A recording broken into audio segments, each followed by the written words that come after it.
देखिए binomial expansion x plus a rate for n equal to nc0 x rate for n plus nc1 x rate for n minus 1 a nc2 ठीक है x rate for n minus 2 a square और nc3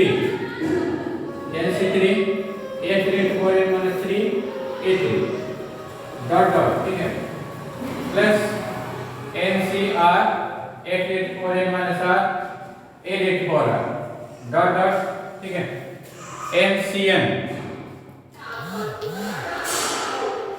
a rate for n ये आपका binomial expression ना ठीक है for positive integer this is the binomial expression for positive integer ठीक है। तो इसमें हम we have to find sum of coefficient of binomial expansion we have to find sum of coefficient of binomial expansion ठीक है। इसके लिए क्या करेंगे x इक्वल टू 1 रख देते हैं और a इक्वल टू x रख देते हैं ठीक है a इक्वल टू x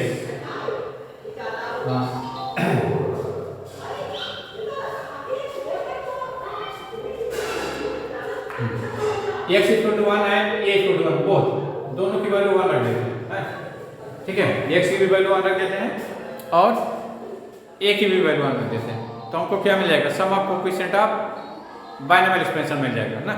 तो चलिए ये वैल्यू इसमें रख दीजिए क्या मिलेगा ये हो जाएगा आपका 1 plus 1 rate for n equal to देखिए n को हम जो है n c0 को सिंपली c0 ले लेते हैं n c1 को सिंपली c1 ले लेते हैं तो क्या हो जाएगा ये हो जाएगा c0 1 रेट फॉर n और plus c1 1 rate for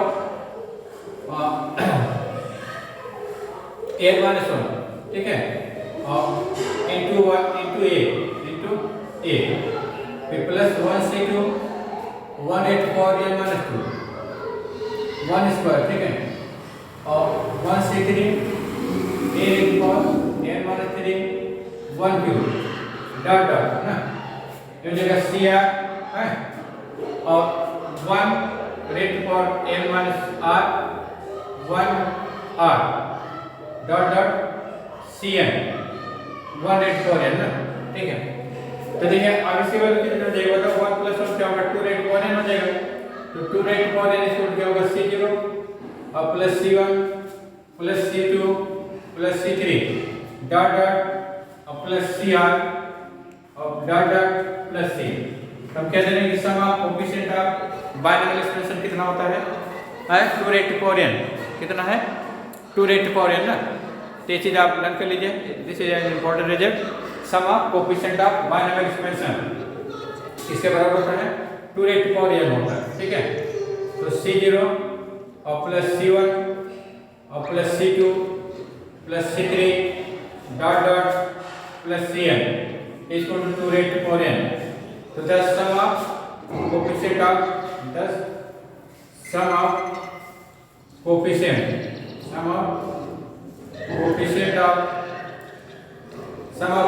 of binomial expansion is equal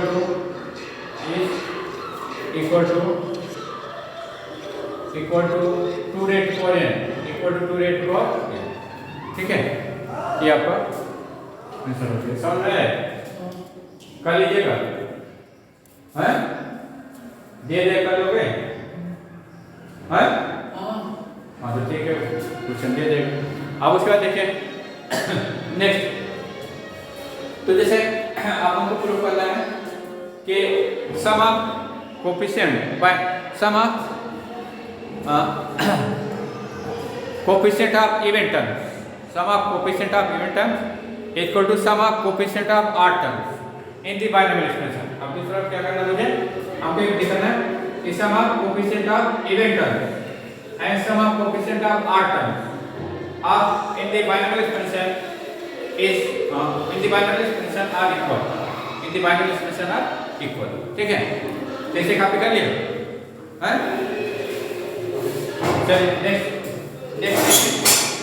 हमको क्या करना है the sum of coefficient of even terms, sum of coefficient of binomial expansion of even terms and odd terms, odd set, ये दोनों क्या है same.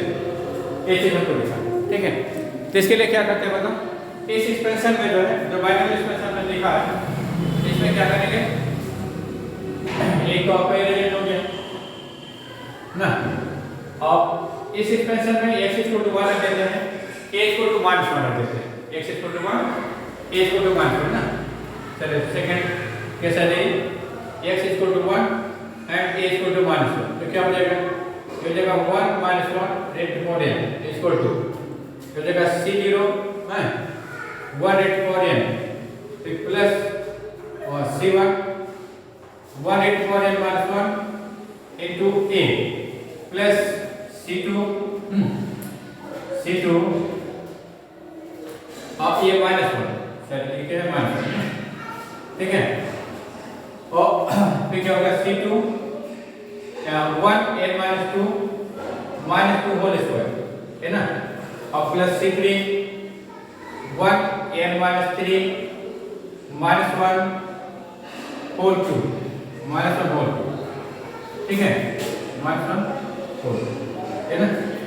फिर plus C4 1 8 4 n -4 -1 8 4 4, ठीक है, प्लस डॉट डॉट ना, ठीक है। और लास्ट में क्या मिलेगा, लास्ट में आपको मिलेगा, चलिए एक टर्म और लिख लीजिए, तो जैसे C5 1 8 4 n -5 -1 8 4 5 है, फिर डॉट डॉट, और ठीक है इस टाइप से आगे चलता जाएगा। तो देखिए ये टर्म क्या होगा, 0 है, 1 - 1 क्या होगा, 0 हो जाएगा है ना। अब C0 तो C0 की वैल्यू C0 यहाँ ये टर्म हो गया, इस 1 पर कोई भी पावर रेज करेंगे उसकी वैल्यू 1 ही रहेगी ना। अब देखिए यहाँ पर जो है -1 है, ये +1 है, तो +1 -1 क्या हो जाएगा, -C1 हो जाएगा, -1 ना, और इसकी वैल्यू 1 हो जाएगी क्योंकि 1 पर कोई भी पावर रेज करते हैं इसकी वैल्यू 1 हो जाएगी, ठीक है। अब देखिए -1 पर इवन पावर है ना, जब इवन पावर है तो क्या हो जाएगा बताओ, ये +1 हो जाएगा, ठीक है, ये +1 रहेगा, ये तो 1 रहेगा, तो क्या हो जाएगा, ये C2 हो जाएगा, क्या हो जाएगा C2, क्योंकि यहाँ पर इवन पावर है, तो इवन पावर -1 × -1 +1 हो जाएगा ना। तो अगर हम -1 पर इवन पावर रेज करते हैं तो इसकी वैल्यू क्या हो जाती है, +1 हो जाती है, ठीक है। अब यहाँ पर आ जाइए, ये वैल्यू क्या होती है, ये वैल्यू आपकी C3, ये 8 पावर -1 पर 8 पावर है, जब -1 पर 8 पावर होता है तो नेगेटिव 1 हो जाता है, क्या हो जाता है, नेगेटिव 1 ना। तो जब नेगेटिव 1 हो जाएगा तो -6 हो जाएगा, ठीक है। अब देखिए ये भी प्लस है, -1 पर 4 पावर है, इवन पावर है, तो प्लस हो जाएगा, तो प्लस क्या हो जाएगा, C4 हो जाएगा है ना। अब उसके बाद यहाँ पर ये -1 पर 5 पावर है तो -C5 हो जाएगा, -C5 ना, फिर C6 एंड सो ऑन, ठीक है। तो इस टाइप से ये वैल्यू आपकी इनफाइनाइट तक जाएगी, इनफाइनाइट एंड तक जाएगी ना, इनफाइनाइट तक, ठीक है। अब उसके बाद देखिए हम नेगेटिव टर्म को लेफ्ट साइड ले लेते हैं और पॉजिटिव टर्म को राइट साइड ले लेते हैं। तो नेगेटिव में हमारा कौन 8 टर्म्स है, जैसे 8 कोएफिशिएंट है, C1 C3 C5 C7 and so on ना, ठीक है। तो चलिए इवन टर्म लेफ्ट साइड ले लेते हैं, तो C0 C2 C3 C0 C2 C4 C6 dot dot equal to, इसके वैल्यू किसके बराबर है, C1 plus C3 plus C5 C7 and so, ठीक है। किसे हम क्या रिजल्ट मिला, इस sum of coefficient of even terms equal to sum of coefficient of odd terms in the binomial expansion, in the binomial expansion है ना, ठीक है। तो the sum of coefficient of even terms, sum of coefficient of even terms, coefficient of binomial expansion, even binomial coefficient of even terms, even sum of coefficient of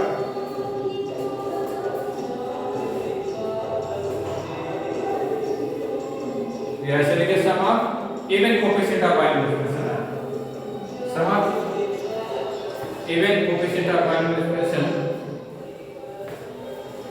sum of even coefficient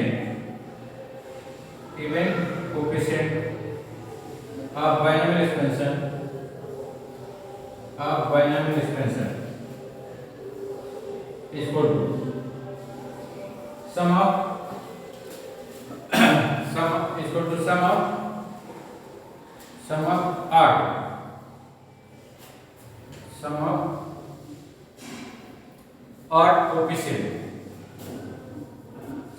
odd coefficient of binomial expansion ना, sum of odd coefficient of binomial expansion ना, binomial expansion, ठीक है। ये आपको prove करना है, देखिए मान रख लीजिए। तो अब इसकी वैल्यू किसके बराबर होगी बताओ?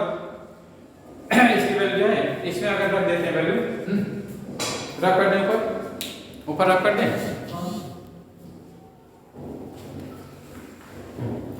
ये ब्लैक बोर्ड पर आपको लगाना होगा, समझे? इसको रिपीट करके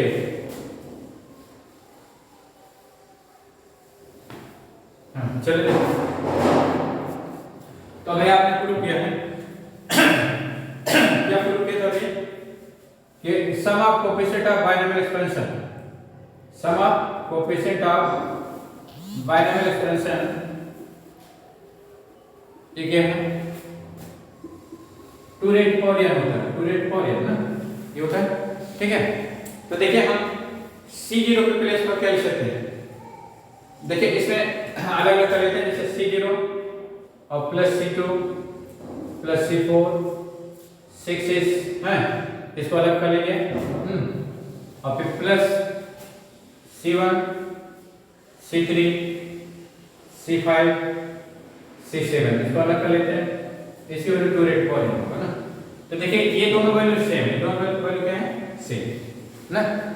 जब सेम है तो इस ब्रैकेट के प्लेस पे लिख सकते हैं आप, या इस ब्रैकेट के प्लेस पर, जैसे इसके प्लेस पर हम ये वैल्यू रख सकते हैं, ठीक है। तो क्या मिलेगा? तो जैसे इस टर्म के प्लेस पर माने जो odd कोएफिशिएंट है उनके प्लेस पर हम इवन कोएफिशिएंट लिख सकते हैं ना।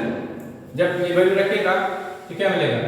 C0 plus C2 C4 C6 है ना, फिर प्लस ये हो जाएगा आपका C0 C2 C4 C6 इसको 2 रेट पर ना, ठीक है। अब देखिए ये दोनों वैल्यू क्या है? दोनों ब्रैकेट सेम है, तो इसको क्या लिख सकते हैं? 2 टाइम लिख सकते हैं, क्या लिख सकते हैं? 2 टाइम ना।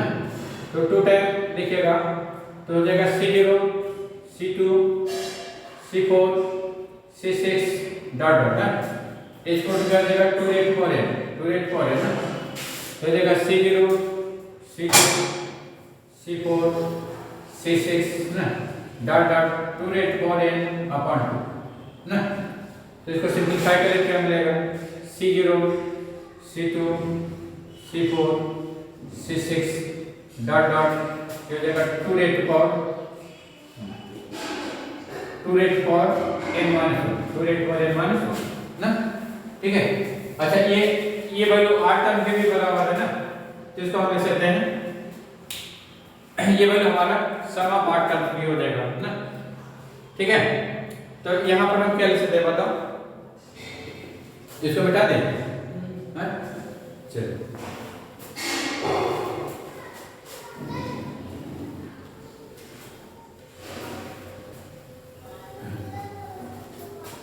तो चलिए ये आपका मिल गया, यहाँ पर 8 कर लीजिए तो हो जाएगा C1 plus C2 plus C3 C5 dot dot ना, ये हो जाएगा 2 रेट पर n, 2 रेट पर n, ठीक है। चलिए ये इंपॉर्टेंट रिजल्ट्स हैं, इनका यूज होगा, ठीक है। चलिए कॉपी कर लीजिए।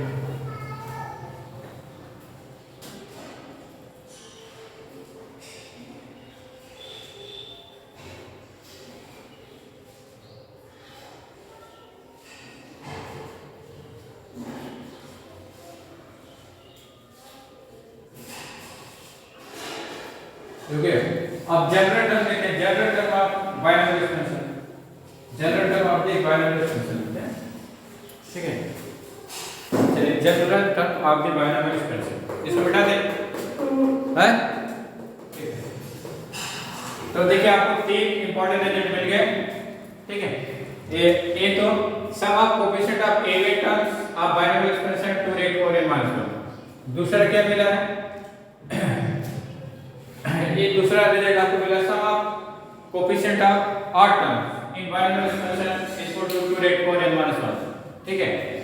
और एक रिजल्ट आपको उसमें मिला था, एक रिजल्ट आपको सबसे ऊपर लिखा होगा, है, कि sum of coefficient of sum of coefficient of binomial expansion, sum of coefficient of binomial expansion कितना है, 2 रेट 4 n, 2 रेट 4 n ना, कितना है 2 रेट 4 n, ठीक है।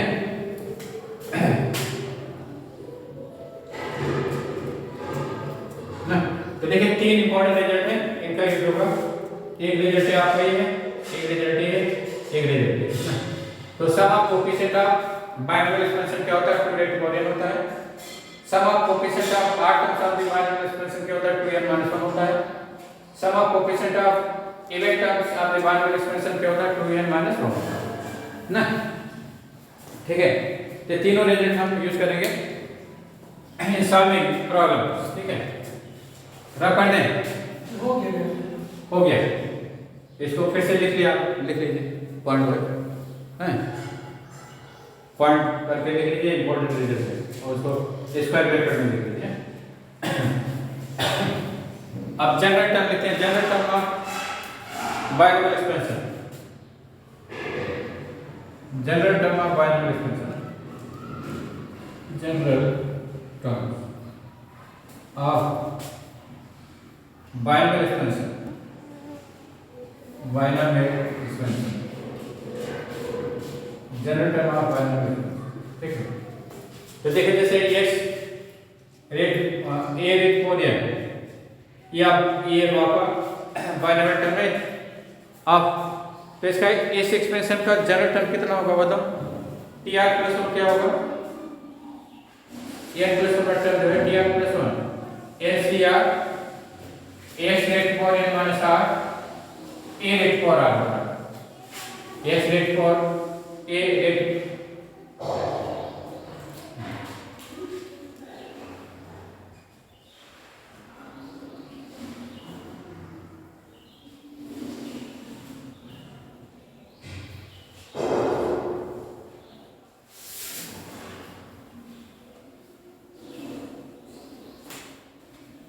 ये होता है, ठीक है। tr + 1 = ncr x rate 4 n - r a rate 4, है। चलिए अब इसका यूज करके हम एक्सरसाइज लगाते हैं, ठीक है।